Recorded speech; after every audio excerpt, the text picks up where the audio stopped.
Welcome back to another segment of AutoCrit's Coffee Break. I'm your host, Bekah Brinkmeier, best-selling romance author and author coach here at AutoCrit.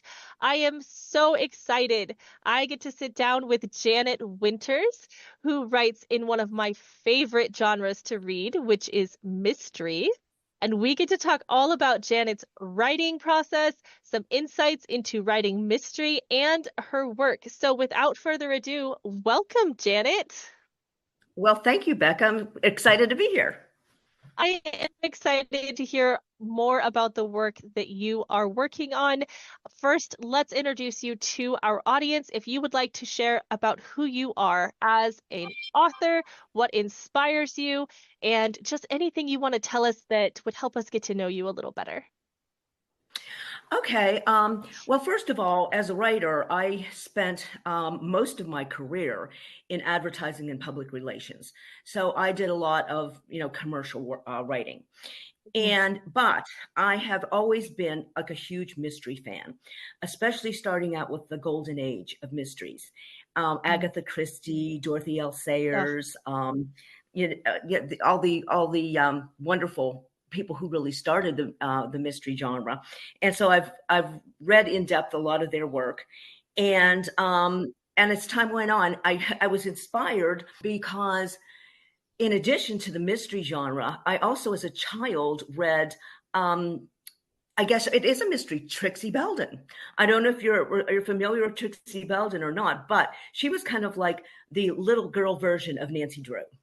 And so she, as a probably preteen, had a best friend, Honey, and they rode horses and they solved mysteries on horses, which also got me interested in the equestrian world.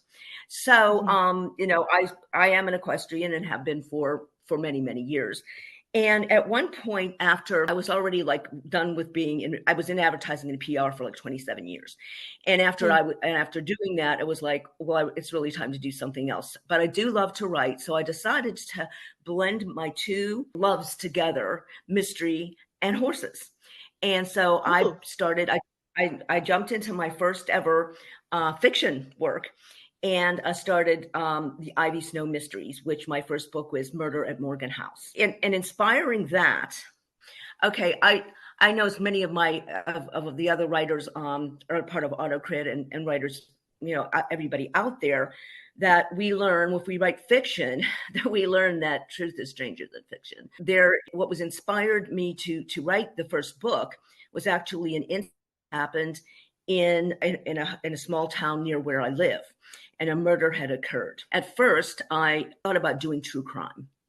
And then I realized that I just couldn't go that direction. I don't know if it was because it was too close to me or, I knew some of the people personally and it just wasn't sitting right with me. So after a while, I decided, no, I think what I want to do is I want to write fiction.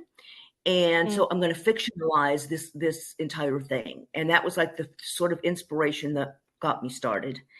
And I chose a protagonist, Ivy Snow, who was a former Olympic rider and now publishes an equestrian magazine in the same town where this murder occurred. Ooh, the plot thickens. I love it. Yeah. Oh my goodness. I love that. I grew up with a deep fascination with horses. A lot of people around me did. I grew up in the mountains, and we had a lot of folks that had that. I love that you've incorporated those two loves into your series. I think that's amazing. And I always love to hear different takes that people have on such a large genre. Like mystery is huge, and you have so many different elements going. So that is amazing. I want to kind of shift gears a little bit and talk about our writing process. So one of the things that a lot of our listeners and fellow writers, we tend to struggle with is, what do you do with it after you draft it? What about that editing process? I know that can be a grueling process for some. I both look forward to it and dread it in my own work. What is one thing during the editing process that you have experienced with your own work? What is one thing that you have learned that you could give as a piece of advice to fellow writers or folks that are maybe just embarking on their first editing journey? Okay. I think first of all, I start writing handwriting on a yellow tablet, illegal tablet. So when I go to put it on the computer, just copying it sort of is almost my first edit because I make changes, et cetera, as I go along. And that's really so as the first edit, that's, basically what I do. But, I learned something real important from AutoCrit. And I'm working on a book right now. And the advice that I've been given, I think, is really valuable because it's such a time saver, and it's also it's such a clarity thing. Um, Not to do editing until you've actually done the first draft, because by the time you get that first draft done, which I'm sure you know very well since you teach this, Yeah. is that you're going to go back and you're going to really want to change a lot of maybe the ideas, the settings, or this or that, and you will have spent all this time pre-editing yourself before getting through the entire thing, and then have to like almost rewrite. So that's really something valuable I'm learning, and I'm incorporating that into the new book that I'm writing right now. The Oh, process. I love to hear that, because one of the things that I hate to hear is that someone decided to cut a bunch of things when they were halfway done, and then they got to all the way done and realized that, oh, the stuff they cut provided context for like Act 3, and now we have to go back Hmm. and add it back in. Right, And exactly. So you that's very yeah, helpful. wonderful. Now, how does AutoCrit fit into your writing process? I started with AutoCrit about a year and a half ago. By then, I had already published 3 books, and so it's really starting on this fourth one. But I think that Story Analyzer has really helped a lot. Mm-hmm. And also, I find that like the weekly meetings, from the different genres, and I not only watch the ones that are mystery, I also watch some of the um, how should I say? I'll use the word sci-fi for better, for the choice, because my protagonist's teenage daughter is psychic, so it goes into some of like that world, Mm-hmm. and in addition, as I'm building this out, I'm putting more romance into the book, and so it's helpful also to listen in on the romance meetings and just get some ideas and information, some education on how to make that work. Oh, I love that you're a part, you're attending all of our club meetings. I think that's something that we try really hard as author services staff to make sure that you have that on the ground information, relevant topics, things that could be extended past just the genre confines of the club meeting that it is. I love that we've added writing sprints at the end of our club so that if you want to write in a group, you can. So I'm so happy that you are taking advantage of those. We put a lot of time into them, and I'm so glad that you like them. It's a lot of fun to run them, and I'm always a fan of people adding more romance to things, but that's just Yes, me. of course. Oh my goodness, I love it. Now, one of the things that we do with the story analyzer is it has the timeline analysis and the plot thread tracking, which I imagine Mhm. is vitally important to, well, to everyone, but to a mystery author as well, because the order in which things happen is important to structuring out your mystery plot. So when you're building out your characters, which is my favorite part of writing, I love my characters. What is something that you do to make your characters feel more real or relatable? Is there something that you do in that planning process or in the writing process that you do to kind of add that little bit of more authenticity to each of your characters? Well, starting out, as I said, I thought about doing this as true crime, which I chose not to go that direction Hmm. in. But like again, being close as with the original characters, the of Ivy Snow, her daughter JC, and her friends Crystal and Sloane. I actually got the inspiration for those characters combining personalities of people that I actually know that are in the town. And it was kind of funny because after I published this book, people were like, oh, is that me? Just that character based off of me. Everybody wanted to know if they were in the book. And so I was able to say, hey, well, in part, yes, because now, there's certain character, whatever, it could be you and maybe somebody else in there too. Mhm. But as I go forward and move the characters into different situations, different parts of the country, et cetera, and in, with the different plot lines, I have to add new characters in these places. I found myself, even though I'm a pantser, I found myself like going over to the planning, throwing in more of the planner Mhm. sort of thing, in that really really describing a character and who they are and how tall they are and what kind of clothes they wear, what kind of jewelry, or yes or no. I mean, are they old, are they young, are they this, are they that? And so I try to almost create like an avatar, so to speak, of a character, and then Mhm. I'm going to place them into the story. But my main thing with the existing characters in the books is that they need to age and they need to grow. So Mhm. as the daughter started out as like maybe a 13-year-old girl. At this point, she's in college, and Okay. and so it's important to not keep those key characters stagnant.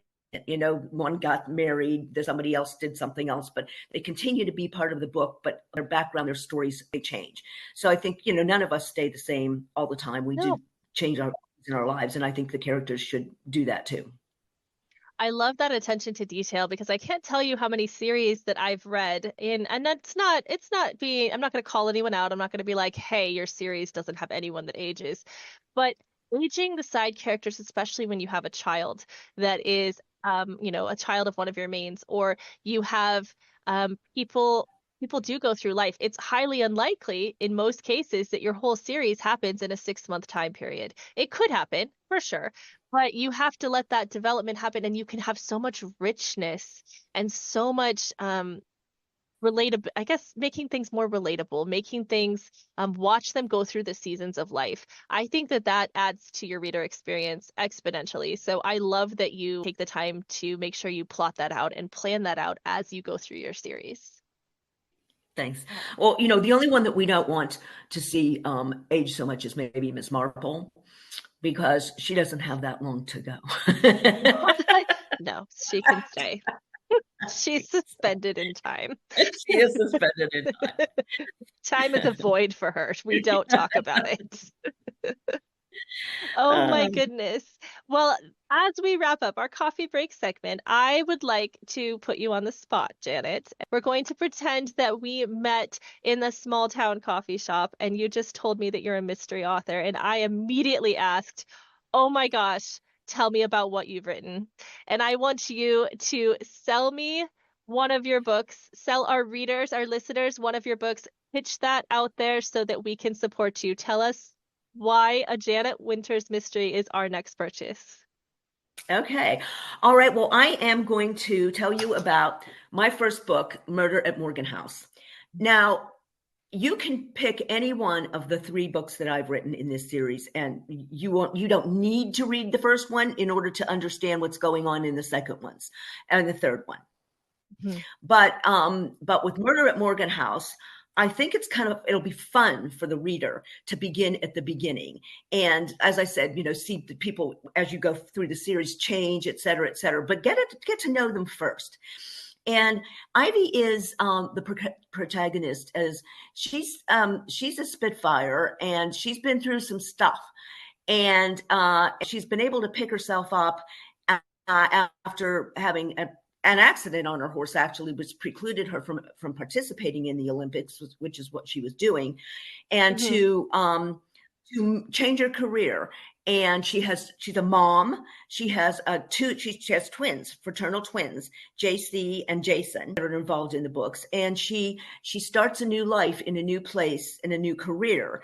And I think too that Not that men wouldn't enjoy my books, but I think they're pretty women focused and strong women focused too, so that we get that across, that no matter what happens, that you can pick yourself up. And she never started out to be a detective, but she was a victim of circumstances that got her involved in all of this. And I think, in a way, especially mystery lovers can kind of think to themselves, well, what would it be like to be in a real mystery, a real life mystery? And so you can kind of follow along with Ivy and see what her experience was. I'm a mother as well, so a strong mom, I mean, who's like, no, I guess we are being detective today. I love everything about this. Where can we buy it? Primarily Amazon. Okay. I haven't really been selling them through my website or whatever. And let me just tell you one more thing before we go, Yeah.